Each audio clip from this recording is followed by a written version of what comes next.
আজকে সারাদিন আমার সাথে যা যা ঘটলো, প্রথমে ব্যাংকে গিয়ে এক সমস্যা, তারপর ঘরে এসে আবার আরেক সমস্যা। চলো তাহলে তোমাদের প্রথম থেকে ঘটনাটা বলি।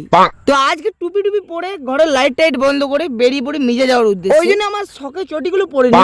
আজকে মিজে যাওয়ার পেছনে আমার মূল উদ্দেশ্য ছিল এই সিলিংটাকে সারাতে যাওয়া। দুদিন পর পরে এটা খারাপ হয়ে যায়, সেই জন্য বারবার এই সিলিংটাকে সারাতে নিয়ে যেতে হয়। সিলিংটা ঘরের এক কোণে পড়েছিল, ওই জন্য অনেক ময়লা হয়ে গেছিল। সেই জন্য আর কি একটা গামছা দিয়ে প্রথমে সিলিংটাকে ভালো করে পুছে নি। দেন বন্ধু আসে সাইকেল, তারপর আমি আমার এই সিলিং আর বন্ধু মিলে রওনা দিই মিজার দিকে। আর রাস্তা যেয়ে মনে পড়ে আমি তো পয়সা নিতে ভুলে গেছি, ওই জন্য আবার ঘুরে ঘর আসি। দেন পয়সা নিয়ে আর উড়ন্ত কেটিএমটা নিয়ে আবার বেরিয়ে পড়ি। আর এখানে দেখতে পাচ্ছি বন্ধুকে আমি দাঁড় করিয়ে গেছিলাম মাথা রাস্তায়। তারপর চলে আসি সিলিং সারানোর দোকানে, সেখানে আমি সিলিংটা জমা দিয়ে দিই। সারতে বলছিল একটু সময় লাগবে, ওই জন্য সেখানে জমা দিয়ে আমি ব্যাংকের দিকে রওনা দিই। ব্যাংকে এসে বলতে দেখি ব্যাংকে তো গেটে ভিড়, ওই জন্য আমি একটু অপেক্ষা করি। দেন আমি লাইন পেয়ে যাই। তারপর আমি আমার বইটা মেশিনের ভিতর ঢুকাই। মেশিনে ঢোকানোর পর তো আমার গেদে ভয় লাগছিল, যদি বইটা না বেরাই তখন কি করব।